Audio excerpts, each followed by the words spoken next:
Isabelle Turner's friends used to call her lucky. After all, she had everything: an impressive career as an interior designer, a beautiful townhouse in Surrey, and a husband who seemed to have walked straight out of a Jane Austen novel. Nathan was attentive, thoughtful, charming. He brought her flowers every Sunday. He kissed her forehead when she was tired. He held her hand in public and whispered compliments in front of strangers. Women envied her. Men admired him. Together they looked like a magazine cover couple. But what no one saw, what Isabelle herself refused to admit for a long time, was the silence between the kisses. The strange stiffness when they were alone. The tiny daggers hidden in his sweet words. At first it was easy to dismiss the unease. Every couple has ups and downs, right? Nathan was under pressure from work. The hedge fund he managed was demanding. Isabelle convinced herself that his cold tone was just stress, that the way he corrected her in front of others was unintentional. That his jokes about her weight or how she dressed were just a bad sense of humor. But deep inside her something had started to shift. It began with dreams. Vivid, disjointed, filled with dread. She'd wake up sweating, gasping for breath, unsure of why she felt like she was suffocating. Nathan would roll over, murmur a sarcastic, "You okay?" and turn his back. Then came the isolations, small, calculated decisions that kept her further and further away from the people who truly cared for her. Olivia noticed first. "Isabelle, you're not yourself," she said one afternoon over coffee. "You used to light up when you talked about work. Now you just fade." Isabelle forced a smile, adjusting her sleeve to hide the bruise Nathan said was an accident during a playful tug. "I'm just tired, Liv. That's all." But she wasn't just tired. She was beginning to unravel. And the most dangerous part? He still believed she was loved. Nathan was an expert in masks. To the outside world he was brilliant. Generous. He donated to animal shelters, helped his sister through a messy divorce, even volunteered as a mentor to underprivileged teens. People called him a model man. A pillar of the community. But when the doors closed and the lights dimmed, Nathan's charm dissolved into cold calculation. He didn't yell. He didn't strike. He didn't even raise his voice. Instead, he dissected Isabelle's self-worth with surgical precision. "You wore that dress to dinner? I suppose we're going for average tonight. You booked a client in Chelsea? Do you even know how to price your own worth, Isabelle? You should be grateful I'm still trying with you." At first, Isabelle fought back, gently, hesitantly. She tried to explain how his words hurt, how she felt drained, hollowed out by his criticism. But he always found a way to flip it. "You're too sensitive. You're overreacting. You're imagining things." Eventually she stopped fighting. She started second-guessing her thoughts. Maybe she was too sensitive. Maybe he was right. He wanted her to believe that without him she was nothing. And over time she started to. Olivia invited her to a girls' weekend in Brighton. Isabelle declined. Nathan said she was being selfish for leaving him alone. Her sister asked her to come over for dinner. Isabelle lied and said she had a migraine. Nathan had told her her family didn't really care about her. It was subtle. It was methodical. It was effective. Nathan wasn't just controlling her life, he was erasing her identity. It was a Thursday evening when Isabelle saw the monster under the mask. Just a flicker, but enough to freeze her blood. They were hosting a dinner party for Nathan's colleagues. The living room glowed with warm lights. Her signature floral arrangements lined the table. She wore a soft cream dress he'd picked out. She hated it, but he said it made her look less attention-seeking. The guests arrived. Wine flowed. Laughter echoed. Nathan was dazzling. He complimented Isabelle's cooking, boasted about her artistic touch, and held her hand like she was the only woman in the world. But as she leaned over to serve dessert, her elbow gently knocked his wine glass. A small splash hit his sleeve. There was a pause. Just a second. But in that second, Nathan's eyes turned ice cold. He didn't speak. He didn't scream. He just smiled and pinched the soft skin on her upper thigh under the table so hard she had to bite the inside of her cheek to keep from crying out. When everyone left, he didn't mention it. He just went upstairs. Isabelle stood in the kitchen alone, washing the dishes with trembling hands. She knew she'd just crossed an invisible line. And she knew there would be more. Isabelle started keeping a journal, something Dr. Reynolds would later call an act of resistance. She hid it beneath the drawer in her home office. Each night after Nathan fell asleep, she wrote what she couldn't say out loud. He told me I'm too stupid to manage finances. He said no one else would love me with my emotional baggage. I feel like a ghost in my own life. It helped her stay tethered to reality. Because when you're slowly being erased, you need proof that you once existed. One night as she folded laundry, she noticed the bruises on her arms hadn't faded. They were fingerprints. His. She stared at them in the mirror, touching them lightly. Not in pain but in disbelief. How did I let it get this far? She thought about telling someone, Olivia, her sister, even the woman from her yoga class who had once whispered, "If you ever need someone to talk to." But she didn't. Because shame is a powerful cage. And Nathan had locked it tight. Olivia Marks had known Isabelle since their wild university days. They'd survived failed exams, toxic boyfriends, and nights too blurry to remember. She'd been Isabelle's maid of honor. Godmother to her niece. Her soul sister. But lately Isabelle was becoming a stranger. When they met for coffee at a quiet little spot near Kensington, Olivia noticed the change immediately. Isabelle's once radiant complexion had dulled.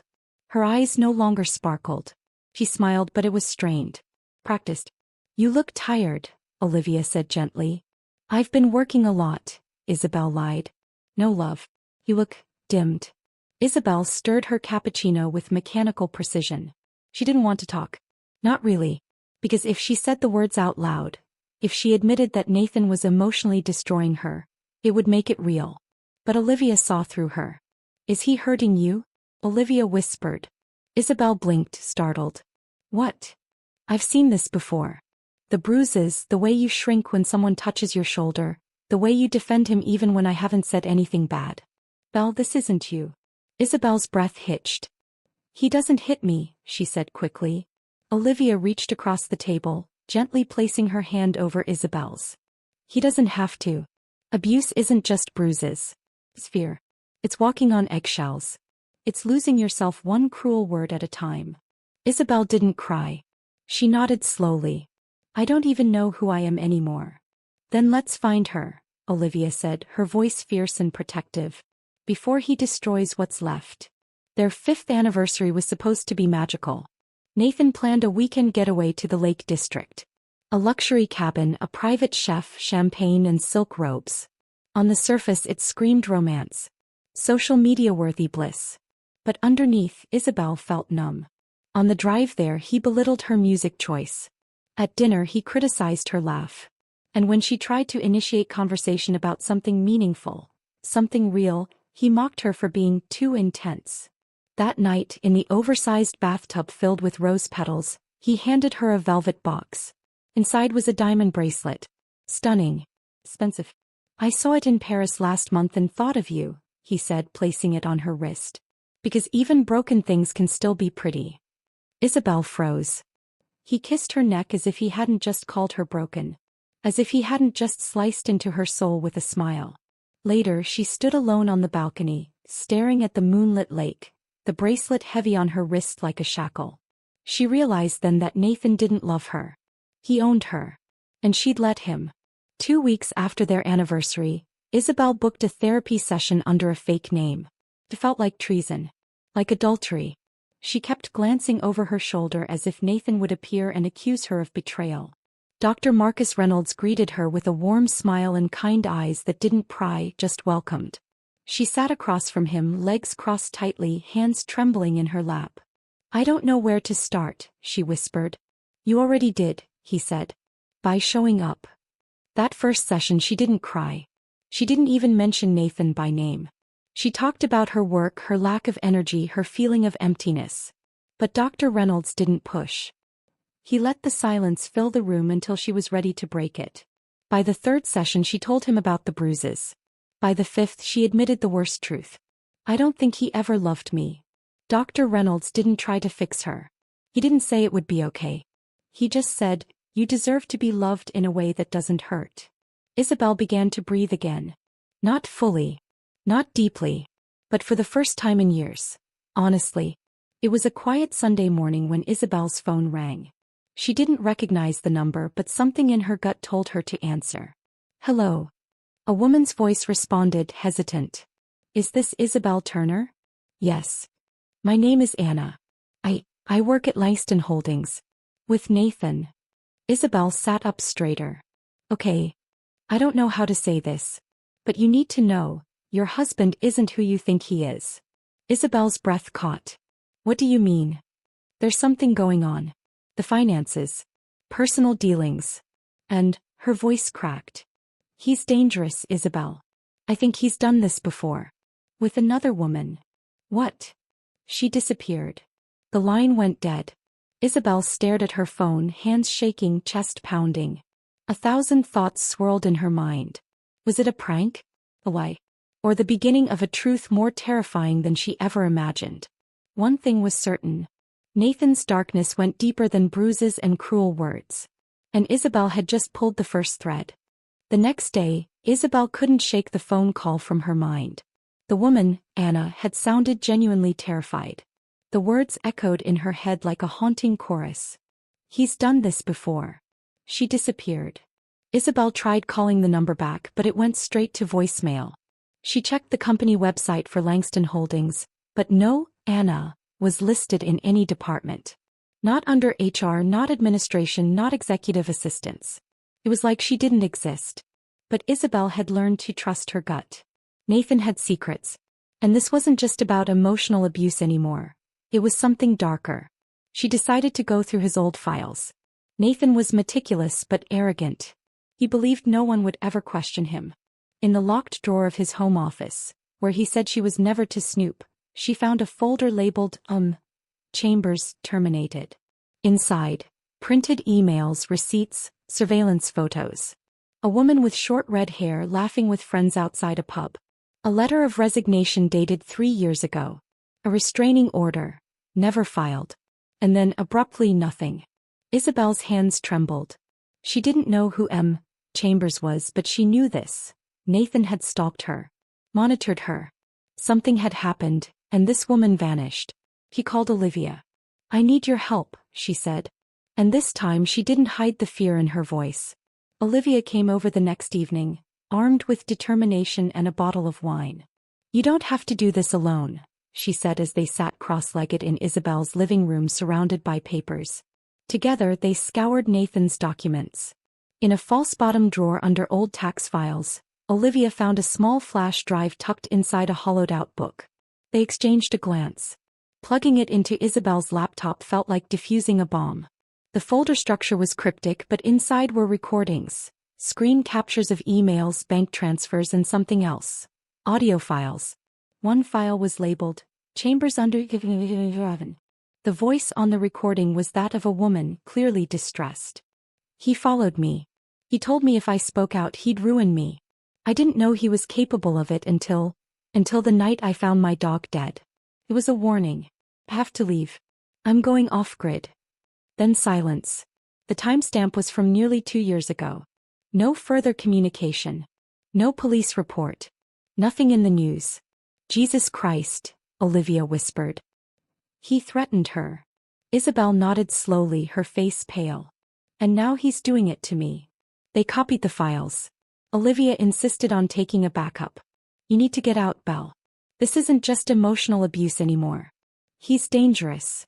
But Isabelle knew Nathan better than anyone. He didn't let go. He crushed what he couldn't control.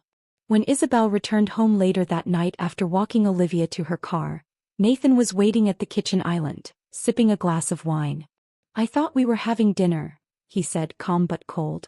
I told you I was meeting Olivia. You didn't, he replied, setting the glass down with a soft clink. You must have imagined it. Her stomach twisted. This was the part she hated the most. The gaslighting. The rewriting of reality. He said things with such certainty that she doubted her own memory. You're tired, he continued. Maybe you should take a few days off. I can talk to your clients. The implication was subtle but clear. You're not capable. She didn't respond. She couldn't. Because if she did, she'd scream. He stepped closer, brushing her hair behind her ear with fingers that once felt like love but now felt like shackles. You're lucky to have me, Belle. Most men would have left someone like you. She bit her tongue. In that moment she realized something terrifying. Nathan believed his lies. He wasn't faking control, he was control. It defined him. And without it he'd unravel. That made him far more dangerous than she'd imagined. The next morning Isabelle woke up with one plan. Get out. Get safe. Gather evidence. Expose him. She couldn't do it all at once. Nathan was always watching. So she started small. She copied every document from the flash drive to a cloud folder, encrypted and hidden. She documented every bruise, every condescending message, every backhanded compliment that felt like a knife. She sent it all to Olivia, who swore to act if anything happened. She met secretly with Dr. Reynolds and told him everything.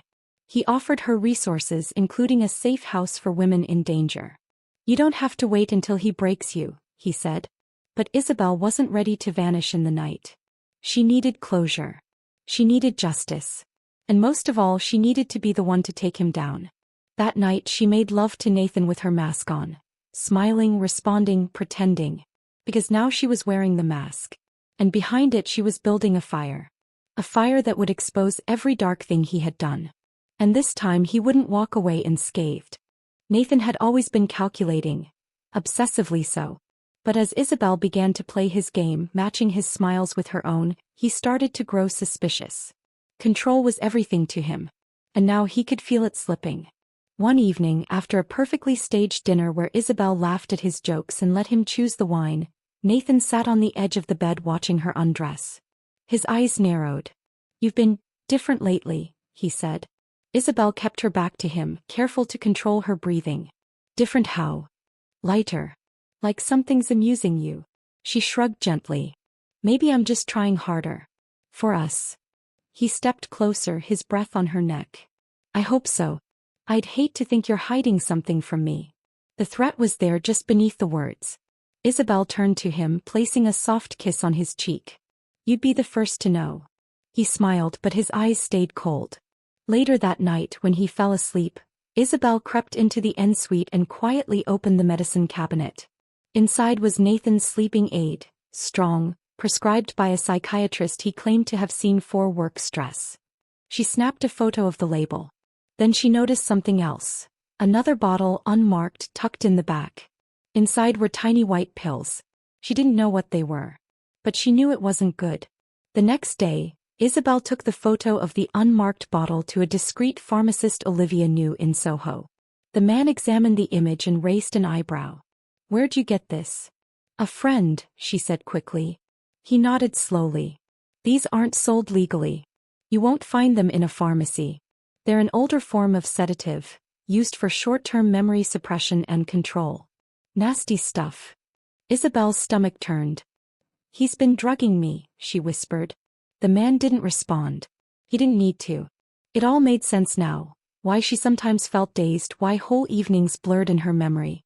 Why she'd forget things Nathan said she'd done or said, like missing a lunch, forgetting to call a client, or acting paranoid. He wasn't just gaslighting her with words. He was chemically erasing her reality. Isabelle walked out of the pharmacy trembling but resolute. She would not be erased. That evening, Nathan came home later than usual, his tie loose, his posture casual. He poured himself a scotch and sat on the sofa, watching her cook dinner. You've been quiet, he said. Isabelle nodded. Just tired. You should see someone about that, he said. Maybe up your dose. She turned, spatula in hand, and gave him a long, unreadable look. Nathan. What exactly are you giving me? He blinked. Excuse me. She held up her phone, the photo of the pills now visible. His jaw tensed. Where did you get that? I think you know. A long silence stretched between them. Then he laughed, quietly without joy. You shouldn't go through my things, Belle. And you shouldn't drug your wife. Nathan stood slowly, walking toward her. Do you want to have this conversation, Isabelle? Right here, right now? Her heart pounded, but her voice stayed steady. Actually, I think we'll save it for someone else. He tossed a USB stick on the counter. This has everything. Your threats, the drugs, your involvement with the Chambers woman. His face froze. I've sent it to people. If anything happens to me, you'll be the first and only suspect. For the first time in years, Isabelle saw fear in his eyes. It was intoxicating. Nathan didn't react immediately. Instead, he backed off, visibly, physically, emotionally. He started staying at work later. He stopped questioning her every move. He even began sleeping in the guest room. It almost felt like freedom. But Isabelle knew better. He was plotting. So she prepared. With Olivia's help and Dr. Reynolds' guidance, she met with a solicitor who specialized in coercive control and psychological abuse. She shared the evidence, recorded new conversations, even tricked Nathan into saying damning things under the guise of marital rebuilding exercises. Meanwhile, Olivia hired a private investigator to dig into the mysterious disappearance of M. Chambers. What they found shocked even Isabelle. Michelle Chambers had filed a restraining order against Nathan 6 months before he met Isabelle. She told her sister Nathan was stalking her, and then suddenly, she dropped off the map. No records. No online activity. Her apartment abandoned. And Nathan? He had erased her existence. But Isabelle wasn't going to be erased. She was going to expose him. The final move would be public. Explosive. Unforgivable. And irreversible. Isabelle knew Nathan's weakest trait, his pride. He loved being admired, especially at public events where he could show off his perfect life. So when Langston Holdings announced their annual charity gala, Isabelle knew it would be the perfect stage. She volunteered to help organize it, charming the assistants and planning committees with a grace Nathan had slowly smothered over the years. He didn't expect it. In fact, he seemed pleased. "She's coming back to life," he bragged to a colleague. "Just needed the right motivation." He had no idea that she was writing his downfall into every detail. Isabelle invited journalists, carefully selected ones who specialized in exposing corruption and domestic coercion. She coordinated with Olivia and her private investigator, who had uncovered new financial documents, ones that suggested Nathan had laundered money through shell companies using stolen employee identities, including Michelle Chambers. The nail in the coffin came from Anna, the anonymous caller who agreed to meet in person, terrified but determined. She handed over emails that proved Nathan had threatened her too. By the night of the gala, Isabelle had everything. Evidence, witnesses, and a plan. She just needed to walk into the fire without flinching. The ballroom shimmered with chandeliers and wealth. Guests clinked champagne flutes and murmured admiration as Isabelle walked in, arm in arm with Nathan. She looked stunning, red silk dress, hair swept into soft curls, a calmness in her eyes that masked the storm beneath. Nathan kissed her cheek for the cameras. "See? We always bounce back," he whispered. Isabelle smiled. She let him shine during his speech. Let him bask in the spotlight. He laughed, told stories, praised her. And just before he wrapped up, Isabelle stepped forward. "Actually," she said into the mic, "I have something to add." The room fell silent. "I want to thank everyone for coming, but especially those brave enough to speak up even when their voices were nearly silenced." Nathan turned, his smile faltering. "You see," she continued, voice steady, "this gala isn't just a celebration of philanthropy. It's a reckoning." The projector screen behind them came to life. Photos, documents, audio clips, gaslighting, surveillance, financial fraud, abuse. Guests gasped. Cameras flashed. People began filming. Journalists scribbled in real time. Nathan lunged toward the mic, but Olivia stepped in his path and 2 investigators revealed their badges. "Nathan Turner, you are under arrest." He shouted something unintelligible, rage, denial, desperation. Isabelle didn't flinch. She just watched him crumble beneath the weight of his own lies. The days that followed felt like walking out of a nightmare. Nathan's face was plastered across news outlets. Finance mogul arrested in shocking abuse scandal. His empire crumbled. His name became synonymous with manipulation. Dozens of women came forward. Anna testified. Even Michelle Chambers' sister reached out. She'd long suspected Nathan had driven Michelle into hiding. With the case reopened, authorities began searching again. They weren't ruling out the worst. Isabelle moved into a flat near the sea. She filled it with plants, light, and silence that healed instead of hurt. She cut her hair, dyed it copper, changed her name, but she kept the bracelet Nathan had given her. Not as a reminder of love, but as a warning that pretty things can still be poison. Her sessions with Dr. Reynolds shifted from survival to rebirth. "I lost myself in him," she once said. "But now I'm building something new." He nodded. Not from scratch, from wisdom. She began designing again.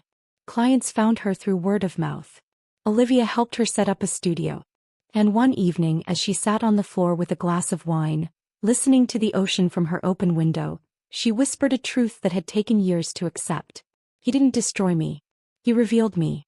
A year later, Isabelle received a letter. No return address. Simple handwriting. Inside, a single sheet of paper. I thought I owned you. I thought you were weak. But you were the most dangerous thing of all. A woman who woke up. You killed the version of me that needed control. And now I'm nothing. But you're free. And she stared at the letter for a long time. And then she burned it. She didn't need his closure. She'd already written her own ending. Later that day she stood on the beach, wind tangling her hair, eyes closed. Somewhere behind her the scars still whispered. But ahead, a life she was choosing. On her terms. No masks. No cages. Just truth and the power that came with it. Because the man who pretended to be perfect had underestimated her strength. And in the end it wasn't his story that mattered. It was hers.